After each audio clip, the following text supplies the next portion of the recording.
Hi there.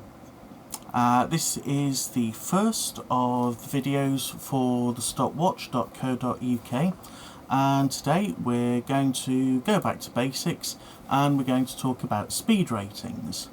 Our speed ratings are compiled using a set of standard times for pretty much every distance at every racecourse in the country. And this generally leads you to the first question when it comes to compiling speed ratings. What kind of times data are you going to take? Are you going to take median race times, some kind of average, or are you going to fix some kind of standard? Now, the way I see it, if like the split-second speed figures in the official race form book, you use median times, your sample's always going to be skewed by the quality of the racehorse running at the particular racehorse in question. And I think really only by establishing what time a particular racehorse of a particular calibre should be able to clock, are you going to be able to really have a hope of compiling reliable times to be able to judge the performances against. Now, when you have your benchmark, it almost is irrelevant where you set it, whether you're setting it around some Class 7 low-case handicapper, a listed horse, a Group 1 horse. As long as you know what your standard is, you can then begin to compare what various ratings and various times will mean. Now, our particular standards are revolved around working out what a really good Group 1 horse should be capable of at each distance, at each racecourse, so that way the yardstick is consistent across the board. Our speed ratings are measured in lengths per mile, and we don't take account of weight carried. And the reason we take this approach is because that studies on the matter show that whilst weight does affect horses, it doesn't affect them consistently. And as it's not a consistent variable that can be measured and applied equally, you cannot maintain accuracy. So if you want, you can make some kind of weight adjustments for yourself, and quite happy for users to incorporate that at their own discretion.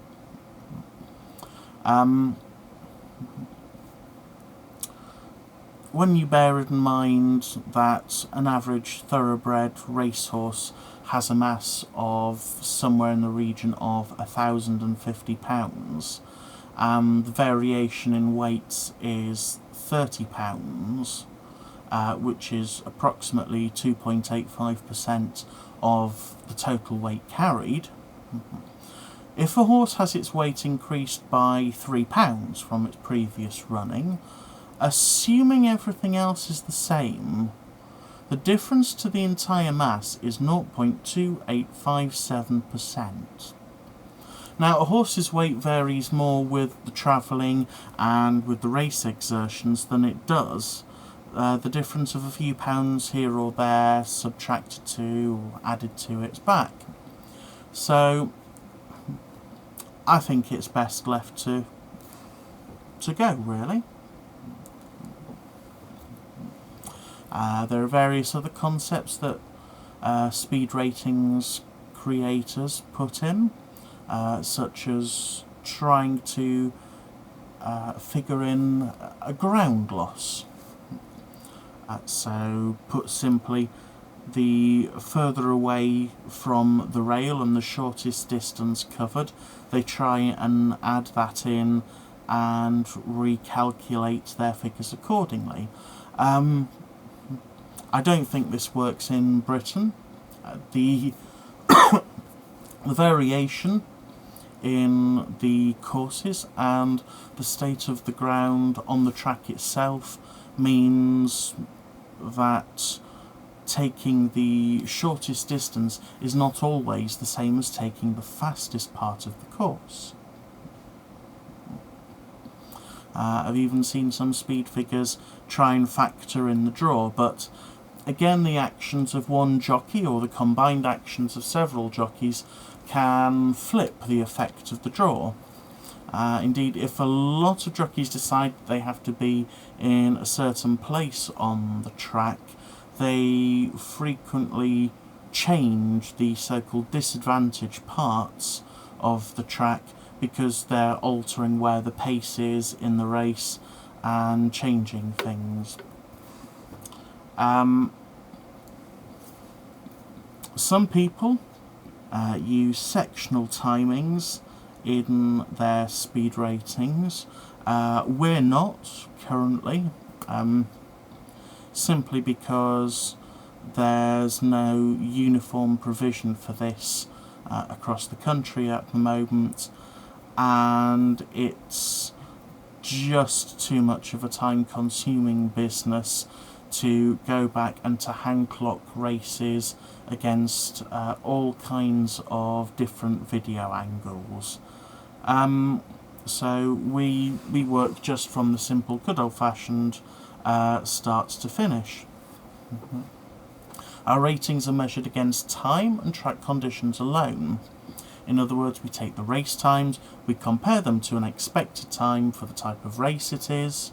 When we've done this for all the races on the card, we examine the results and we compare them to a set of expectations based upon a mixture of class pars, race times, previous ratings and patterns of the horses. Then we base our going allowance, or track variant in the American literature. We base that on the combination of the evidence available to us. We don't use a prescribed formula, like quite a lot of frankly lazy and flawed compilers of speed figures.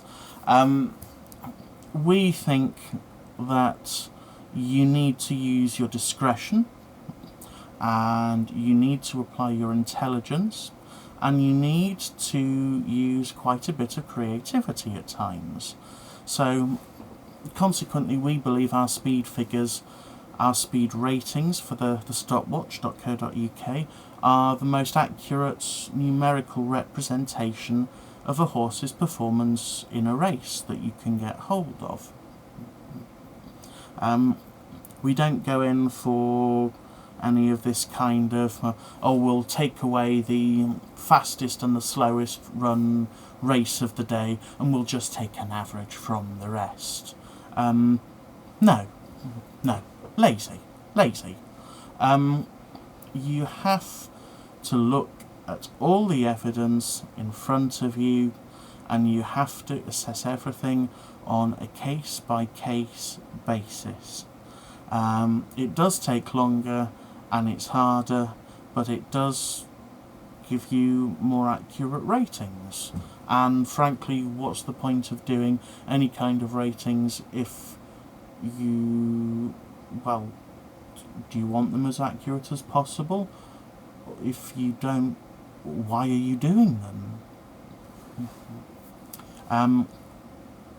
A speed rating of any number, say 70, represents the same level of ability as a speed rating of 70 clocked anywhere else. So this way the numbers can be compared. Now, of course, given the huge variety in British racecourses, you'd be very wise to try and compare like with like as much as possible. So, for instance, you'd be more confident of a horse that runs a 65 at York doing so at Haydock, Newbury or Doncaster, which are all nice galloping courses going left-handed, than you would be of it repeating it on, say, an undulating course going right-handed. Now, most horses show preferences of some kind, and speed ratings are the best tool for uncovering these. So your field size, your overall race pace, course type, ground type, class barriers, freshness, these are all factors to be considered, and there is no better tool for this than pure, raw speed ratings of the type we produce here at the stopwatch.co.uk. Now, do please note that turf and all-weather speed ratings should be treated as completely separate entities. In fact, in this country, your fibre sand at Southall should be treated as a completely different entity to the polytrack used at all-weather tracks elsewhere. Now, any one of these can give you an idea to the race fitness of the horse when it's changing racing surfaces, but otherwise you're mixing and matching them very much at your own peril. The varieties of all-weather surfaces, from American dirt, fibre sand, tapeter, polytrack, treat them as exclusive entities unless there's something in the horse's history that tells you otherwise.